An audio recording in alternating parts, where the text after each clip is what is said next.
వాడు ధన్యుడు, యెహోవానికి ఆశ్రయముగా. ఇప్పుడు ఆ వ్యక్తి ఎవరిని నమ్ముకున్నాడటండి? ఇప్పుడు ఈయన వేర్లు ఎవరి మీద ఆనుకున్నాయి? యెహోవా మీద ఆనుకున్నాయి. నీటి కాలువలు ఎవరు ఆనుకున్నాయి? అందుకొరకే మనందరికీ బాగా పరిచయము. ఇప్పుడు 8వ వచనం చదువుకున్న త్వరగా. వాడు జలముల యొద్ద నాటబడిన చెట్టు వలె ఉండును, అది కాలువల ఓరును, దాని వేళ్ళు తన్నును, వెట్ట కలిగినను దానికి భయపడడు, దాని ఆకు పచ్చగా నుండును, వర్షము లేని సంవత్సరమున చింత నొందదు. వర్షం లేని సంవత్సరం ఇన్కమ్ రావట్లేదు, ఐ డోంట్ కేర్ అంటాడు. మరి ఏంటయ్యా అంటే వెయిటింగ్ పీరియడ్ ఉంది.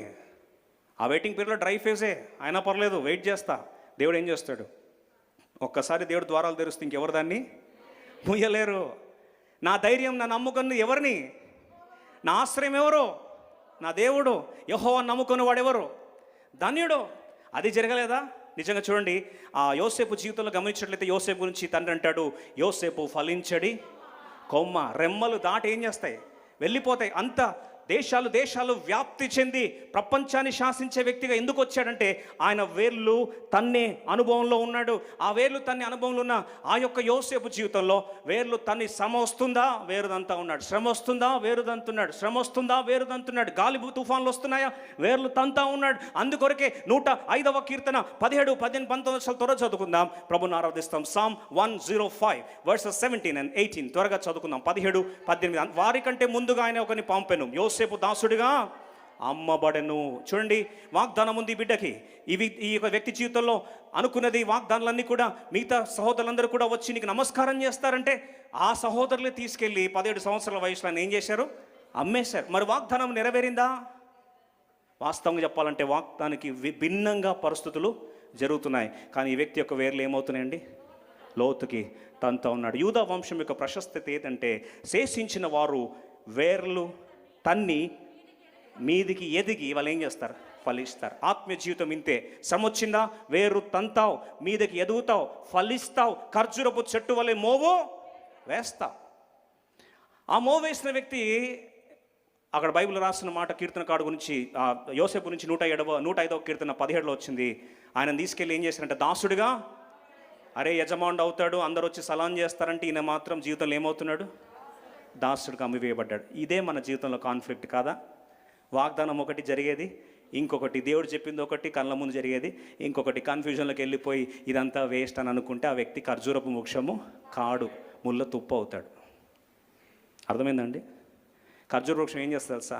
దేవుడు నన్ను కరెక్ట్ ప్లేస్లో తీసుకెళ్తున్నాను. ఈ గాలి తుఫాన్లు వస్తున్నాయి, నేనేం కావాలి?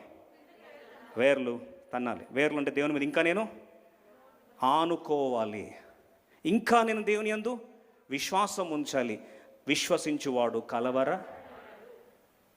18th verse 105:18. వారు సంఖ్యల చేత అతని కాళ్ళు నొప్పించి బాధ ఇనుప అతని ప్రాణం బాధించిన దానికి ఇంగ్లీష్లో యాక్చువల్ రూట్ వర్డ్కి వెళ్తే అర్థమైంది తెలుసా అండి? మెంటల్ షాక్లోకి వెళ్ళిపోయినాడంట, ప్రాణం విసిగిపోయిందంట.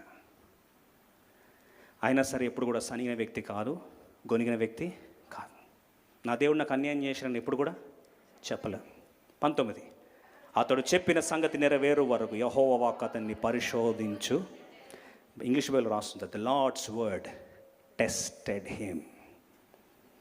నీ జీవితంలో పరిస్థితులన్నీ ఆపోజిట్గా ఉంటే, వాగ్దానానికి వ్యతిరేకంగా జరుగుతుంటే, దేవుడు చెప్పింది ఒకటి జరుగుతున్నది ఇంకొకటి అయితే, నువ్వు దేవునికి దగ్గరకు వస్తూ ఉంటే ఆపోజిట్గా జరుగుతూ ఉంటే, నువ్వు గుర్తుపెట్టుకోవాల్సిన గుర్తు ఏంటంటే నువ్వు ఖర్జూరపు చెట్టువి. ఈ గాలి తుఫాన్లు నీ వేలు ఏం చేస్తున్నాయి? లోతుకు తన్నబడుతున్నాయి. యెహోవా వాక్కు నిన్నేం చేస్తుంది? పరిశోధిస్తుంది. టెస్టింగ్ టైంలో ఫ్రస్ట్రేట్ అయిన వ్యక్తి ఎప్పటికీ కూడా పరీక్షను సంతోషంగా ఎదుర్కోలేడు. పరిస్థితులు ఈరోజు విముఖంగా ఉన్నాయా? వెయిటింగ్ పీరియడ్ ఎక్కువైపోయిందా? అన్నీ ఆపోజిట్ కనిపిస్తున్నాయా? ఆశలు సమాధి అయిపోయినాయా? నిరీక్షణకు కనుచూపులు మేరల్లో కూడా ఏమి కూడా సుముఖంగా కనిపించని వాతావరణం ఉన్నావా? సంతోషించాల్సిన వార్త ఏంటంటే దేవుని వాక్కు, యెహోవా వాక్కు అతనిని పరిశోధించుచుండెను. కరెక్ట్ టెస్టింగ్ పీరియడ్ 30 years అయింది. పరిశోధన టెస్ట్ అలా ఆగిపోయింది. దాని తర్వాత అంటే 7 years పీరియడ్, దానికి వెయిటింగ్ పీరియడ్ తర్వాత ఇరగగాస్తుందట. ఏది? దాన్ని ఎవరు ఆపలేరటండి. ఖర్జూరపు చెట్టు 8 years దాకా కాస్తూనే ఉంటుంది, దాన్ని ఎవ్వరూ ఆపలేరంట. యోసేపు ఒక్కసారి స్టార్ట్ అయింది, 30 ఇయర్స్కి ఆపగలిగారు ఎవరన్నా? అన్నలు ఆపగలిగారా? ఫరో ఆపగలిగారా? పోతిఫరు భార్య ఆపగలిగిందా? ఎవరు ఆపగలిగారు యోసేపుని? దేవుని వాక్కు పరిశోధించేదాకా పరిస్థితులు కష్టాలు ఉంటాయి, బాధగా ఉంటుంది. ఏం జరుగుతుందని జీవితంలో ప్రశ్నలు వస్తాయి. దయచేసి నిరీక్షణ కోల్పోకు. యెహోవా వాక్కు యోసేపును పరిశోధించాను. టెస్ట్ ఆగిపోయింది, స్టోరీ అంతా ఏమైందండి? ఆరిపోయింది.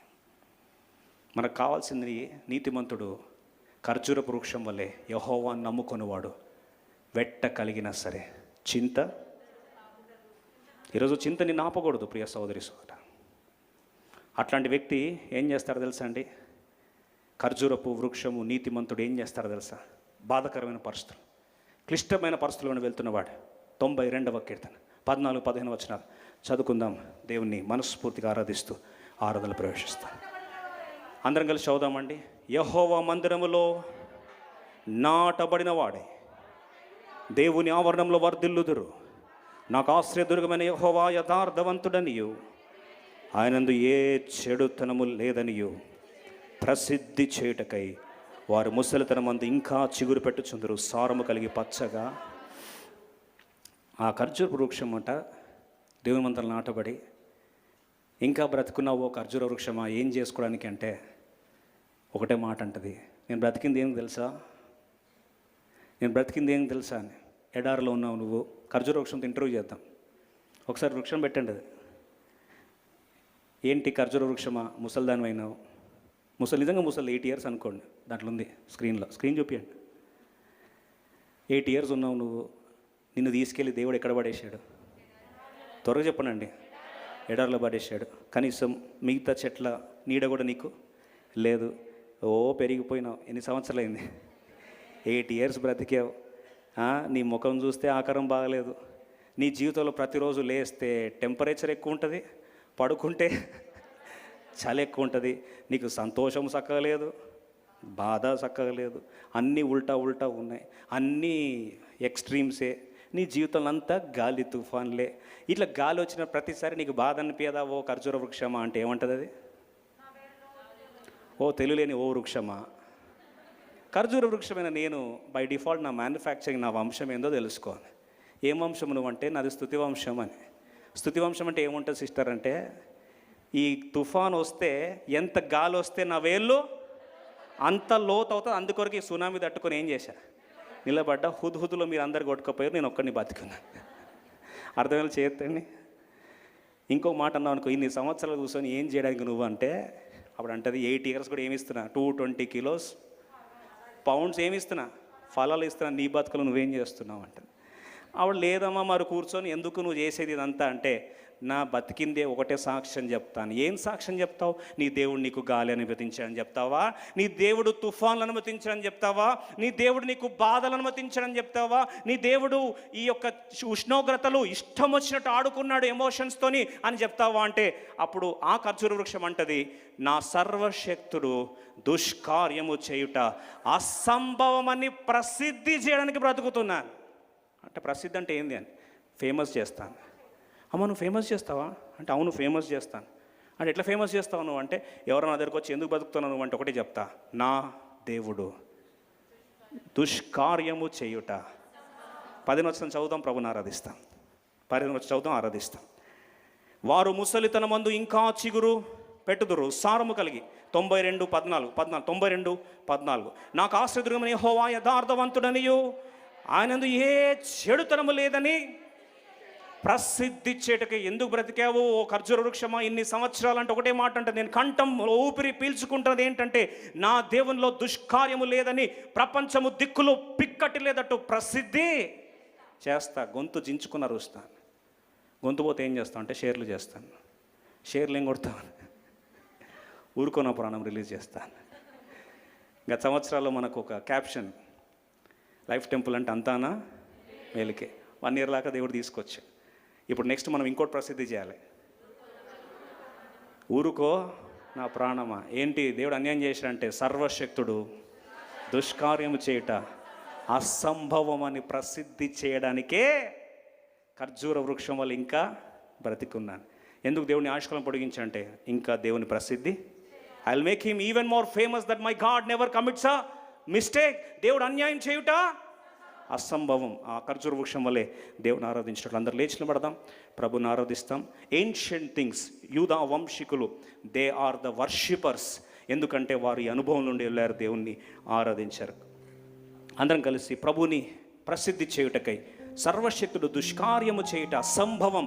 God never commits a mistake. ఈరోజు బాధతో దేవుడు నాకు అన్యాయం చేస్తున్నాడని వచ్చుంటే పశ్చాత్తాపడుతూ దేవుణ్ణి క్షమాపణ కోరుతూ దేవుని ఆరాధిస్తాం. ఈ సందర్భంలో యేసుని నమ్మెడి వారు ఆయన ఉచిత కృపతో నీతిమంతులయ్యెదరు, ఖర్జూరపు చెట్టు వలె మోవు వేయుదురు. ఈ పాట ద్వారా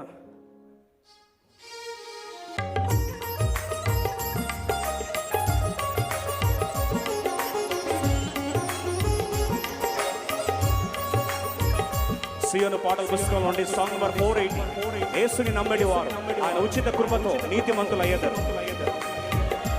మొదటి చరణం, మూడో చరణం.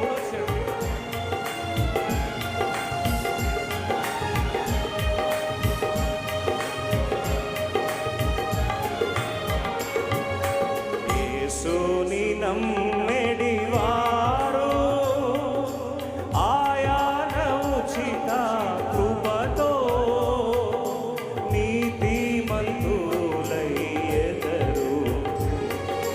యేసుని నమ్మెడి వారు ఆయన ఉచిత కృపతో నీతిమంతులయ్యెదరు.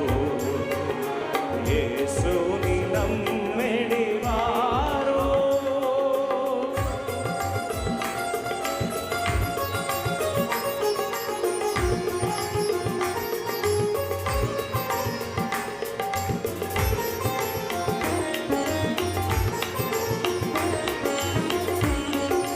ఖర్జూరపు చెట్టు వలె మోవేయుచుండెదరు.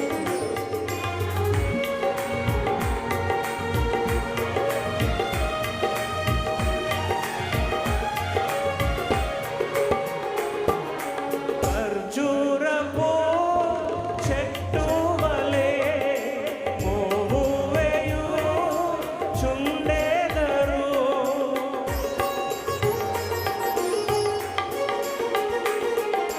ఖర్జూరపు చెట్టు వలె మోవు వేయుచుండెదరు. ఖర్జూరపు మాటలతో రక్షణకై స్తుతించెదరు. ఖర్జూరపు మాటలతో రక్షణకై స్తుతించెదరు. యేసుని నమ్మెడి వారు ఆయన ఉచిత కృపతో నీతిమంతులయ్యెదరు. యేసుని నమ్మెడి వారు.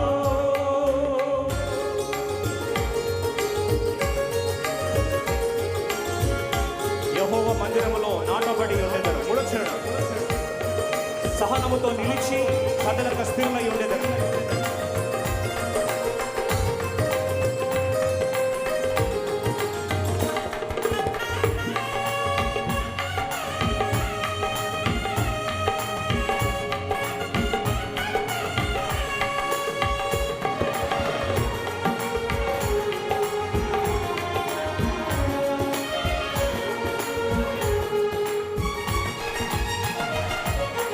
యెహోవా మందిరములో నాటబడి ఉండెదరు.